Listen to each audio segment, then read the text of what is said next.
begin our midweek press conference with head coach Jordan Banfield and open up the floor for questions.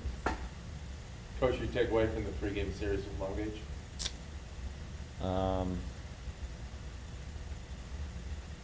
We're certainly not at a point where we're going to be upset when we win series.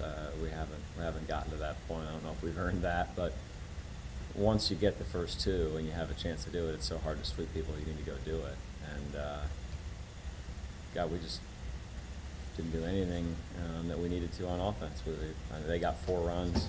The hard hit rate for them in that game was 11%. I think they hit one ball over 95, but they pieced them together at the right time in a 1-inning stint there. Not many of them hit real hard, but that doesn't matter. We needed to find a way to get out of that.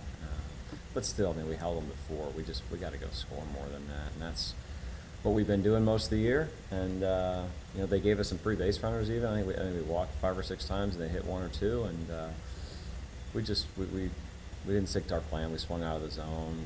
We took the ones we were looking for in the zone. We just looked like we were on our heels in the batter's box for really about the first time all year. Which you probably answered my next question was it more of a case, because there were a lot of high leverage at bats, and you had a lot of lefties up against the righty that was seeing it for a third time, and it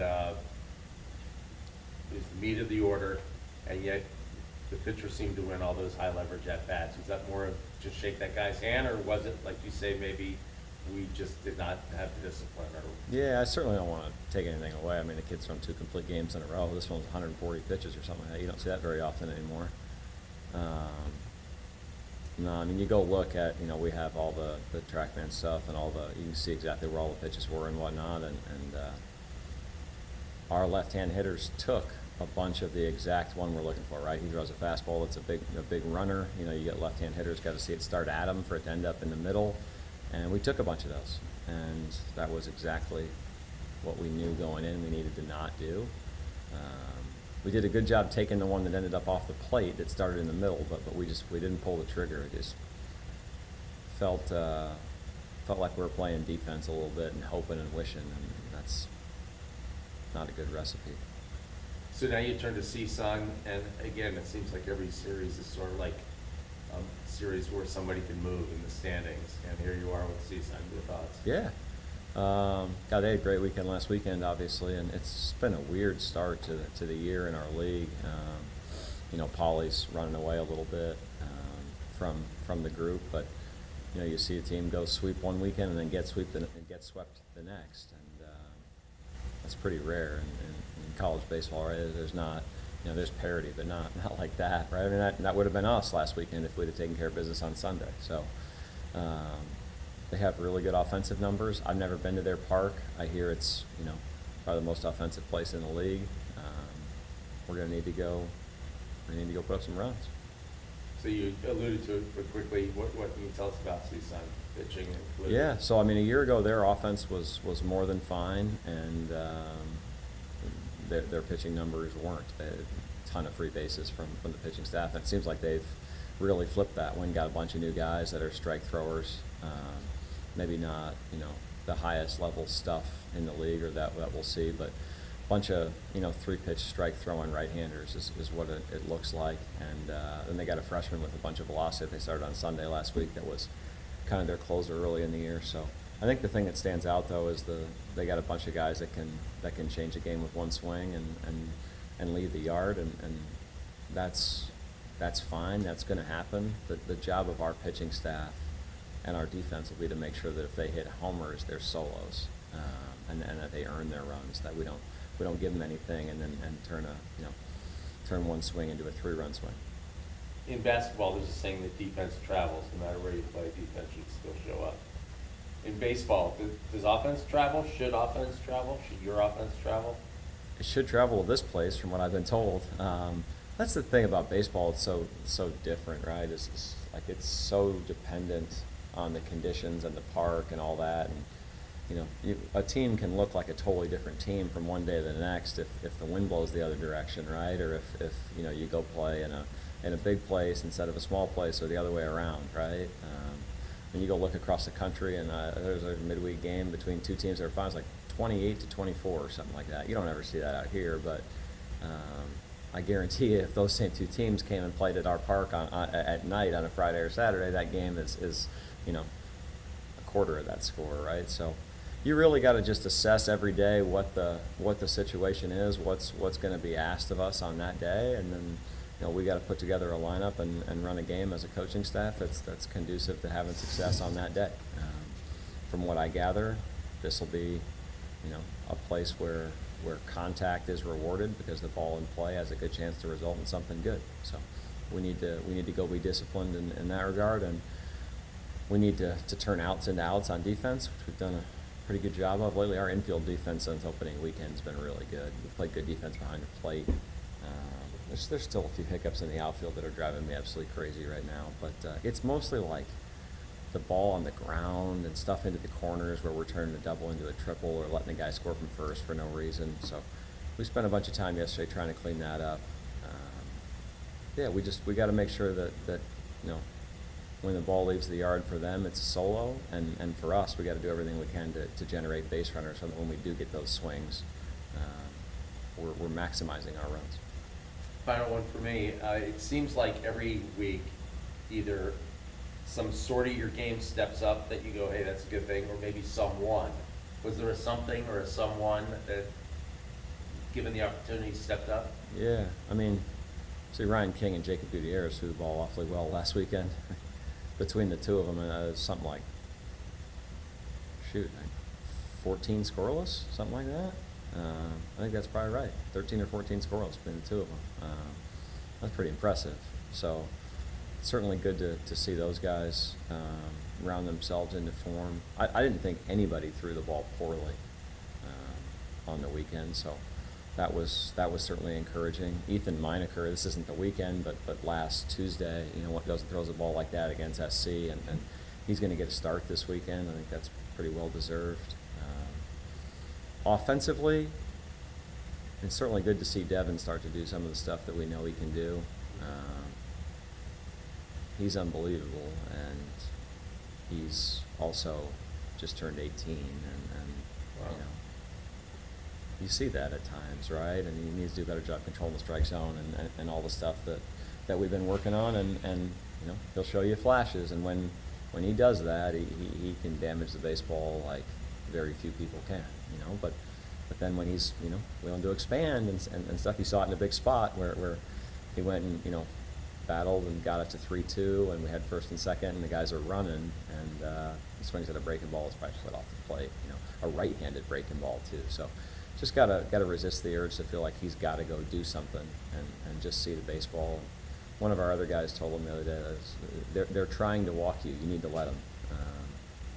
If you can keep that in mind, he's going to be a huge piece for us as we head into the latter 60% or whatever we've got of schedule. Yeah. Ryan, my apologies. I do have one more. Yeah, no. You mentioned early we're not at the point where, as a program, we should, think we've earned, the right to sweep teams and all that kind of stuff. Are you, though, flipping the coin on this, no longer a team that just hopes to win one, that you think you should get out there and win every series, even if it's just 2 out of 3 instead of 3 out of 3? Do you feel like this program's there now? We better be. Yeah, I'm not doing a good job if we're not.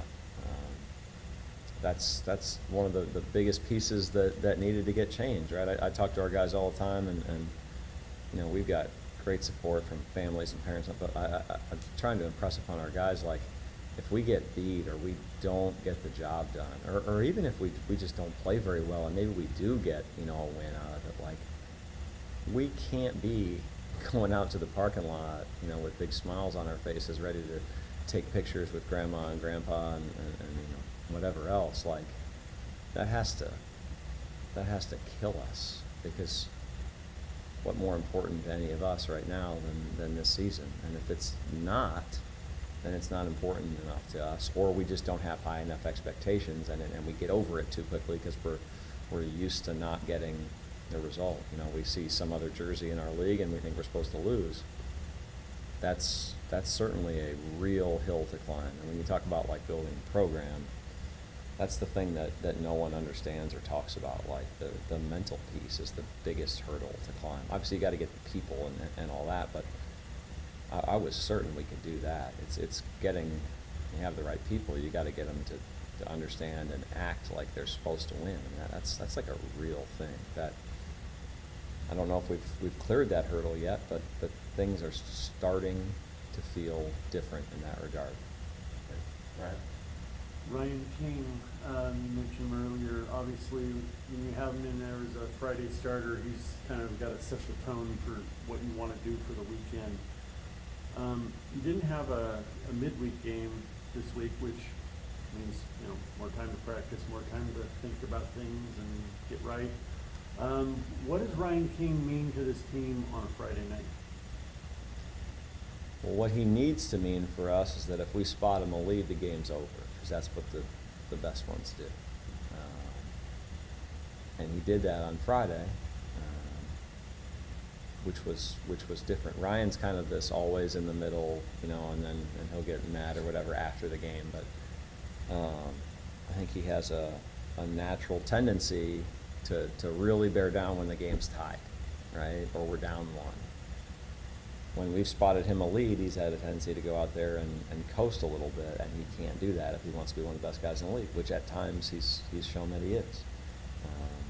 So that's a big, we need that from him.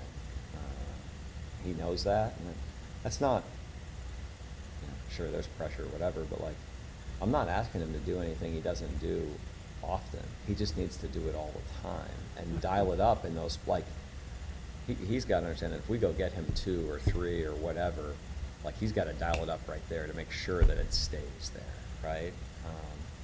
Because it's such a momentum game, right? And it's so much easier for the offense when, you don't have to go get it back every time, right? And you can just, you're up 2, okay, we play for 1, now we're up 3. Then you play for 1 again, you're up 4, and you just start to pull away a little bit, knowing that your guy's going to go give you a couple of zeros to give you a chance to extend the lead, and not create those constant back and forth kind of deals. And we spotted him a lead against Poly, and he didn't do much with it. And we spotted him a lead this last weekend, and he threw 7 zeros. So that's what we need from him. Yeah. And like I was saying earlier, no midweek game, which I know typically is a chance to see some arms and get the bullpen going.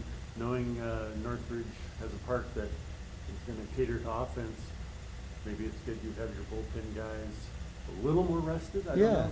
I think, we generally won't ever put ourselves in a spot to throw guys so much that they wouldn't be available or available soon enough. Pretty careful there. But, we're traveling more pitchers than we'd be, normally doing this weekend. We had a bunch of live at-bats early in the week that we ran for guys that haven't been getting at-bats, then some pitchers that haven't been out there. And we had a bunch of guys throw the ball really good, and even with better stuff than they've shown in the game. And that's, we got some guys that got to clear some mental hurdles of just trusting themselves when they get out there. And we got a left-hander named Brock Adamson that's only thrown a couple times on the year, and quite frankly, like the last couple times, hasn't thrown the ball any good. And he goes out there on Tuesday or whatever the heck day it was, and he's 90 to 94. Like, dude, like, the mound is the same distance from home plate in the game. Like, just go do that. See what happens.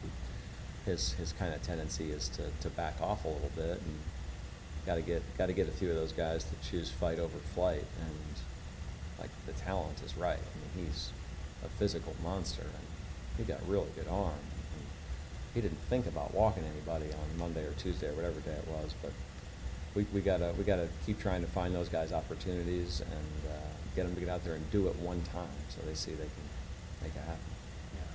And then you mentioned Wilkes. I wrote a story today on a kid at DC that's, both of them had 11 home runs last year as seniors in high school. And you mentioned obviously a little bit already, what you're looking for out of him and the potential he's got.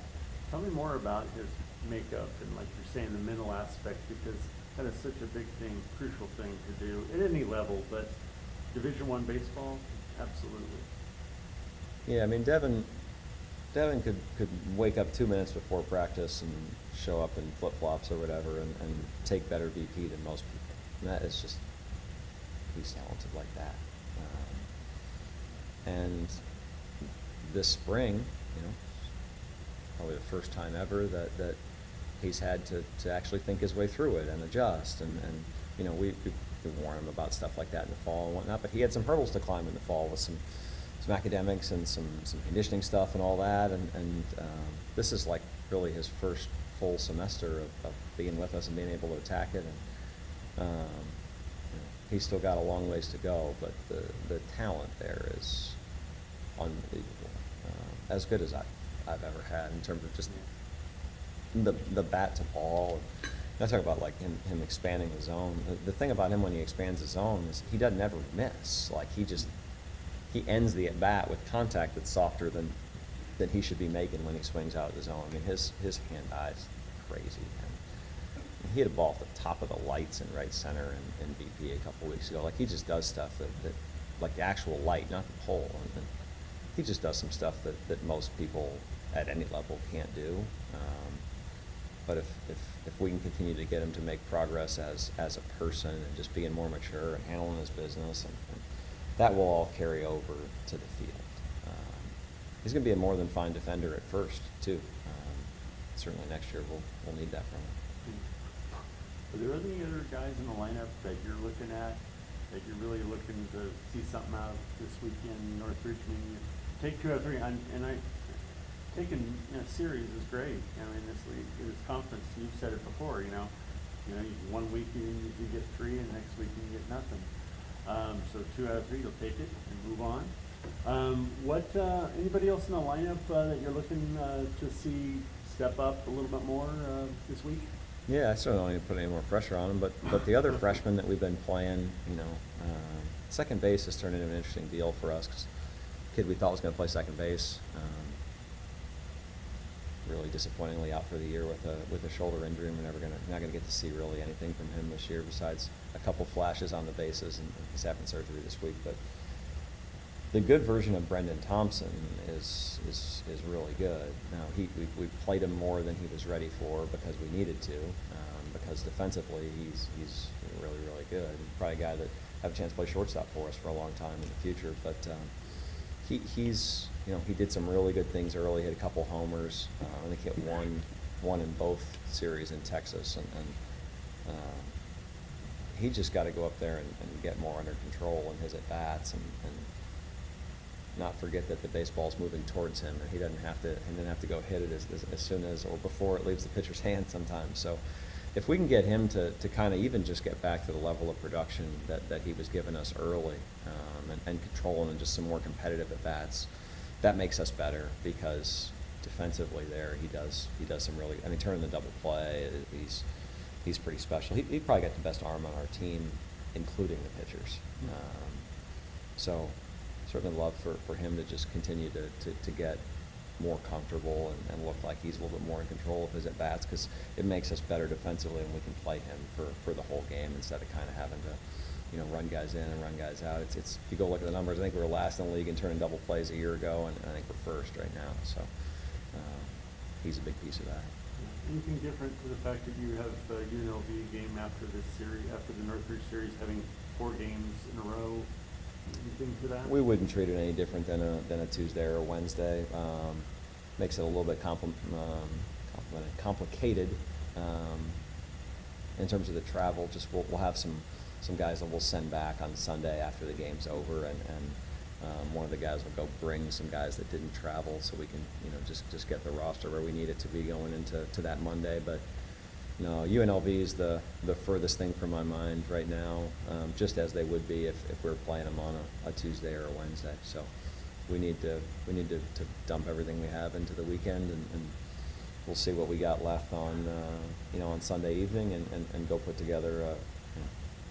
UNLV's got to play Friday, Saturday, Sunday too. I promise they're not worried about us right now. So no, we'll treat it the same, and we'll put together a plan on the mound that'll hopefully go give us a chance to get that one too. Okay. I do have a question. I didn't know Ryan was going to allude to this young man, but I was going to ask about him. Have you seen Landon McDonald at BC? He now has 13 homers, and I was just wondering if your observations on that guy over there. It's against the rules. I can't say anything about that. You can't see him? Can't say anything about it. Oh, can't say anything about him. Okay. Yeah. All right. Can only talk about guys that have signed letters of intent. Okay. Sorry. Sorry, he's a local kid, so I just sort of figured how that sort of, about when. We know who all the local kids are. No, I realize that, I realize that. If there are no more questions, thank you. Good.